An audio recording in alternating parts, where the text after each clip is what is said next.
Namaskar. Então, hoje eu trouxe uma reflexão sobre Saranagati. Saranagati quer dizer um significado rendição. Rendição, entrega, né? E aí Baba define assim, né? Quando os seres humanos, né? Eles pensam, eles sentem que Paramapurusha que faz tudo, né? Então ele está nesse quando ele é meu tudo, né? Então ele está nesse, ele chama isso de abrigo, charan.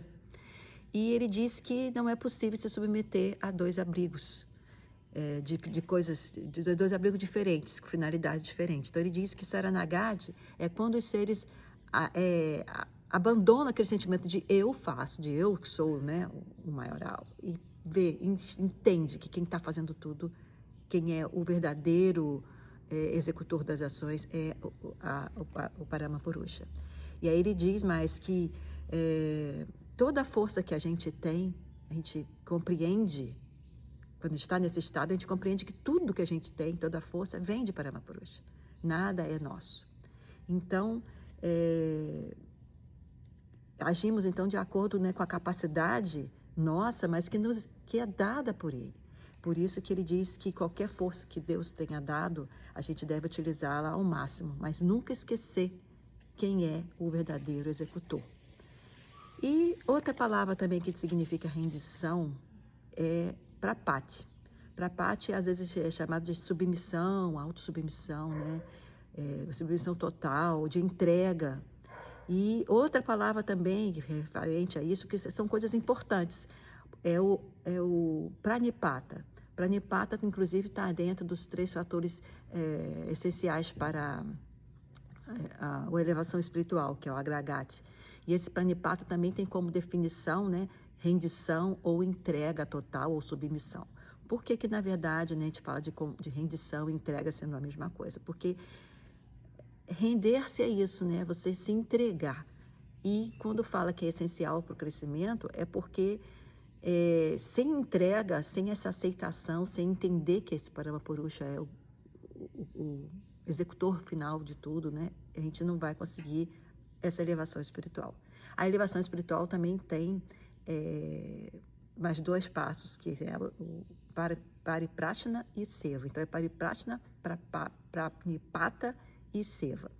E nesse caso, o Pariprashna também é muito, todos são importantes, né? Mas na verdade o Pariprashna é importante porque são aquelas perguntas que nos elevam, que nos levam ao caminho da nossa elevação, do nosso crescimento espiritual, da nossa realização. Não é qualquer pergunta que pode ser dada como Pariprashna. E as famosas são os Pariprashnas de Shiva, né, com Parvati Shiva, que Parvati fazia as perguntas a Shiva com essa finalidade de educação, é chamado de Lokashiksha, que são aquelas perguntas que são com finalidade de educar a humanidade, né? E aí, essas perguntas, entre elas, né, tem a fundamental, todas elas têm aquele objetivo de perceber o que fazer, como fazer e por que fazer. Resumindo, seria mais ou menos isso que são as perguntas, né, que nos levam à elevação, que é chamado de Nigama, Shastra e Agama, né? Agama são as respostas de Shiva para Parvati. Na verdade, Baba também, quando ele fazia, né, as respostas às pessoas para essa finalidade de crescimento espiritual, ele também chamava isso de Nigama e Agama. E aí, no caso, né, esses 2 juntos formam o Tantra Shastra, que na verdade é um culto filosófico espiritual que faz alcançar esse crescimento. E essas perguntas, né, com essa finalidade de educação, a primeira, vamos dizer, a fundamental é aquela que é constada por Baba, né, que Baba te faz, o que deve ser feito para a autorrealização. Então, a pergunta bem fundamental, o que deve ser feito? Aí, então, Shiva responde, não se vai obter liberação por meio de rituais, sacrifícios ou por centenas de jejuns e nem por tapa físico. Tapa físico é aquele que a pessoa acha que aquelas penitências que a gente vê que às vezes, né, a gente ouve história de pessoas que ficam anos com a mão para cima, outros ficam fazendo posturas em pé não sei quanto tempo e coisas desse tipo. Então ele diz que o que deve ser feito é fazer upavassana, o verdadeiro upavassana, que é esse upavassa quer dizer, upa quer dizer perto e vassa quer dizer estar. Fazer a mente estar perto de Paramapurusha. Esse é o verdadeiro que deve ser feito, é o que deve verdadeiramente ser feito, porque Deus é interno, ele fala, né? Shiva já explicou, já ensinou isso. Então, ela vai continuar. Então, onde procurar esse Brahma? Bom, ele já disse que Deus é interno, então ele fala, a essência do Dharma é ele, né? É o Senhor, esse Paramapurusha. Então ele diz que ele é Nihita. Nihita quer dizer escondido. E ele está escondido em Guha. O que quer dizer esse Guha? Guha, o significado poderia ser caverna, ou então eu. Nesse caso aqui, né, é eu. Esse eu que a gente, né, esse eu interior. Então ele fala assim, procure você mesmo e você encontrará ele, a consciência infinita, esse Paramapurusha. Então ele diz que quando o seu verdadeiro eu, onde o seu verdadeiro eu estiver, ele vai estar. Por isso que ele diz que é para encontrar. Inclusive o Baba tem para Bhakti Samgita, que eu procurei, mas não encontrei, que tem um significado que fala exatamente assim, que ele ensina a gente a encontrar a gente para encontrar a ele, né? A Paramapurusha. Então, e fala o seguinte, enquanto que nós somos o sadhaka, o Paramapurusha é o sadhya, e existe o sadhana, que é esse elo entre nós e ele. Então, enquanto houver esses três distintos, a gente ainda não pode dizer eu sou ele. Mas quando tudo isso se torna um, aí vem a afirmação, eu sou ele. E é isso que a gente busca, né? Essa realização que a gente busca, né? Essa união, né? E aí a gente sabe, né, que o sadhana vai envolver todas essas partes, todos esses ensinamentos, todas as ações para nos tornarmos exatamente, né, livre de tudo que nos separa dele, né, da consciência infinita. Então, e Shiva completa, né, Baba contando aqui, né, sobre Shiva, que ele diz nessa resposta assim, aquele que busca ele no mundo externo é como você ter arroz, jogar o seu arroz fora e depois sair catando de porta em porta. Então, ele dá essa comparação, dizendo assim, você não tem, né, você tem que procurar dentro de você. Por isso, o Upavassana, né, o verdadeiro, a mente está verdadeiramente perto, né, dessa consciência infinita. Aí, Parvati continua, né, perguntando, a outra pergunta foi, quais são os requisitos, então, para fazer sadhana, já que sadhana é tão importante, quais são os requisitos? Aí, ele vai, responde, né, quando chega no humano, eles se tornam capazes de fazer sadhana. Quando eles chegam nesse humano e se tornam capazes de fazer sadhana, então Parvati vai e pergunta assim, né, e quais são esses requisitos? Idade, qualificação acadêmica, caráter, essas coisas todas. Aí ele fala assim, quanto à idade, ele divide a vida em 4 estágios. O primeiro estágio é aquele estágio que a gente pode chamar de infância e pré-adolescência, vamos dizer assim, que é onde é só aprendizado que a pessoa tem, né, sem nenhum compromisso no mundo, vamos dizer assim, a não ser aprender e praticar Dharma Sadhana. Depois vem um outro estágio que ele já está mais com mais deveres, né, do mundo, né, e também deve praticar Dharma Sadhana. Depois tem um outro estágio que ele está com muitas, né, ainda tem responsabilidades familiares, né, remanescentes, quando já está mais uma idade mais adulta, mais à frente, né, que mesmo tendo responsabilidade, ele ainda tem também que fazer isso, mas tem que praticar Dharma Sadhana. E depois tem aquela última fase do ser, que é quando ele já não tem mais nenhum compromisso, ou nem tem mais, né, aquelas energia, disposição para fazer, porque ele já fez a missão dele no mundo, vamos dizer, mas ele também tem que praticar, mais do que nunca, Dharma Sadhana. Ou seja, sempre fazer Dharma Sadhana. Shiva resume desse jeito, sempre fazer. E aí tem uma história que conta, né, de um devoto, de um jovem menino de 5 anos que começou a fazer, Dhruva o nome dele, a fazer muito sadhana e a querer cantar muitos bhajans. E isso preocupou muito os rishis e os munis, né? Que eles pensaram assim, nossa, esse menino vai superar a gente. Você sabe que o ego, né? Por exemplo, o Baba fala muito isso, né? Quem busca a consciência infinita pelo intelecto, ele tem um risco muito grande, porque ele pode ficar assim, deixar o ego, né? Sobrepor a tudo, né? Então ele conta essa história, né? Que ele já procurou por Narayana. Narayana era quem protegia, vamos dizer, esses sábios, né? E aí ele disse que ele pediu para salvá-los de ser derrotado e humilhado por aquele menino. Aí o Narayana manda o Narada. Esse Narada, ele espalha devoção, vamos dizer assim. Então, ele chegou, né, para resolver o problema. Aí ele chegou para o menino, falou que tentando conquistar o menino com brinquedos, com coisas diversas, com reinado, mostrando um monte de coisa. E perguntou ao menino por que ele estava tão entusiasmado, né, com bhajas, sadhana. Aí o menino, ele estava tão novo, para que isso? Ele tem a vida toda pela frente para fazer isso, para não se preocupar naquele momento, ele devia desfrutar das coisas que ele tem, né? Aí o menino responde: você é um sábio. Você sabe muito bem, mais que eu. E ainda que eu gostaria de dizer, para esclarecer, nós obtemos uma forma humana depois de várias vidas animais. Esta vida humana é obtida por muitas lutas e coesões. Aí, de todas as criaturas, a existência humana é a mais rara. Isso é o menino falando, que já que ele era sábio, né? Na verdade, um menino de 5 anos já queria tudo isso, é porque realmente ele era um sábio. Aí ele vai falar assim, e mais raro ainda é o ser humano, que é aperfeiçoado através do sadhana.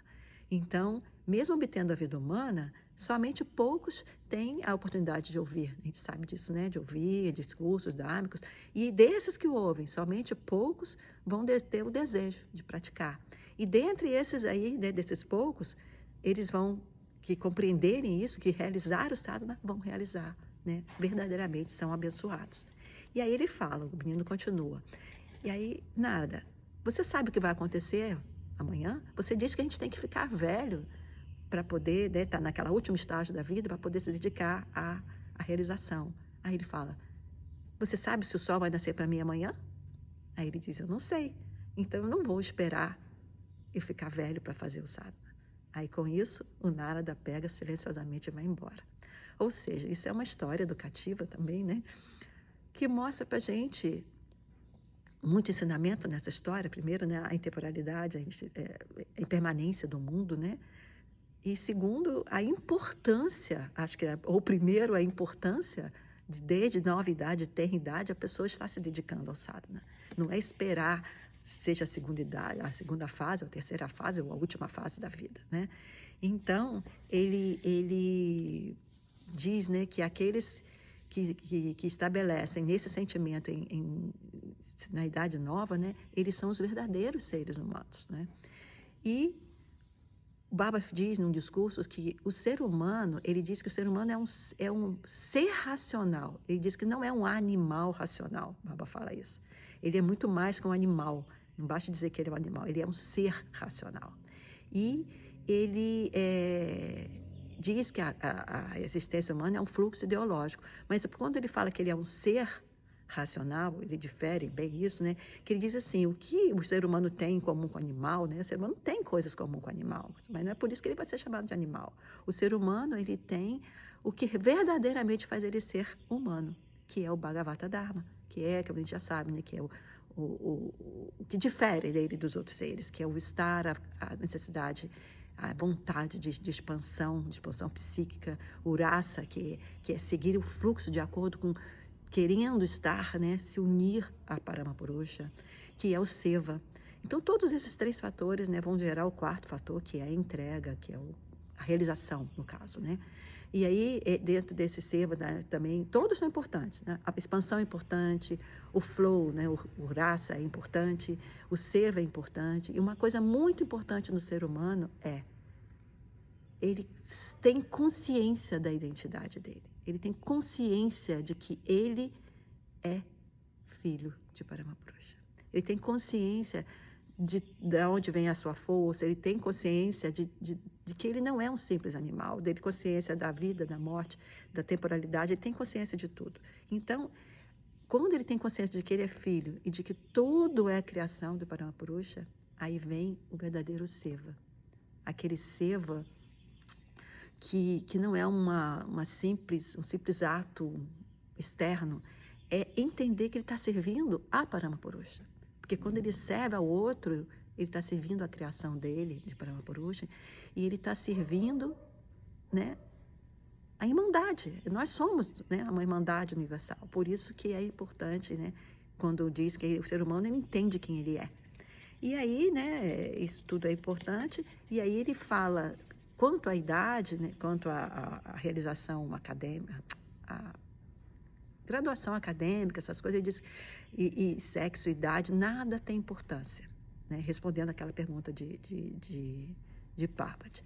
Então, resumindo, né, você não deve ter, ele fala, né, Baba explica, ele não deve ter nenhum complexo de inferioridade na mente, seja referente a qualquer desses itens, seja sexo, idade, educação, acadêmica e classe social, nada tem que ser, deve gerar nenhum complexo no ser humano. E entender isso que eu falei, entender que é filho de Paramapurusha, entender que é um direito inato, não é, quando a gente fala, não é uma obrigação fazer sadhana. Nós viemos para fazer sadhana, Baba fala, né? O seu dever nesse mundo de ser humano é fazer sadhana. É o seu único dever, vamos dizer assim, porque tudo se engloba nele. Mas é mais que um dever, é seu direito, o direito inato do ser humano. Ele vem com esse direito porque ele é filho de Paramapurusha. Se Paramapurusha é essa incorporação, né, do flow, da raça, da expansão, nós também temos todo esse direito, e esse direito de nos unir a ele. Então, Baba fala, né, faça uma boa utilização do seu direito, desse direito seu de se unir com a consciência infinita. E aí, ele continua. Em outro momento, né, que ele fala assim, a potencialidade espiritual de todos é a mesma, mas alguns despertam e outros ainda não despertaram. Então, o nosso dever, né, é qual? É despertar a nós mesmos e ajudar outros a despertarem também. Isso é resumindo, né, quando o Baba fala, ele fala na terceira pessoa, né, desperte a si mesmo e ajude os outros a despertarem-se. E todo esse fluxo, tudo isso, né, é uma sequência de subjetividade suprema no final da história com uma objetividade, né, nesse mundo. Então, quando a gente fala de quem é o sujeito, né, quando a gente fala que nosso sentido, nossa mente, o Tita é o sujeito, depois vem o Aham, que é o sujeito do Tita, depois vem o Mahati, e vem a Atma e o Paramatma, que é a subjetividade suprema. Então, essa subjetividade suprema no mundo, nesse mundo espiritual, né, tudo se resume em entender isso. Quem é a subjetividade suprema de tudo? Ou, como eu já falei antes, quem é o verdadeiro executor de tudo, né, como eu falei no início. E, para finalizar, trouxe aqui um textinho de Baba, que você já deve ter ouvido, acho que até eu já li, porque eu gosto desse texto, não sei. Você veio por limitado período na Terra. Utilize cada momento de sua vida para alcançar seu objetivo divino, que chama o Brahma Rodhi, né? Que é essa fraternidade universal, né? Não corra atrás de prazeres materiais, pois sua constituição humana não foi projetada para uma vida animal, mas sim para o desejo pela divindade, por meio da prática espiritual. Sadhana. Fecha aspas. Namaskar. Bom dia para todos. Bom domingo, boa semana. Namaskar para todos.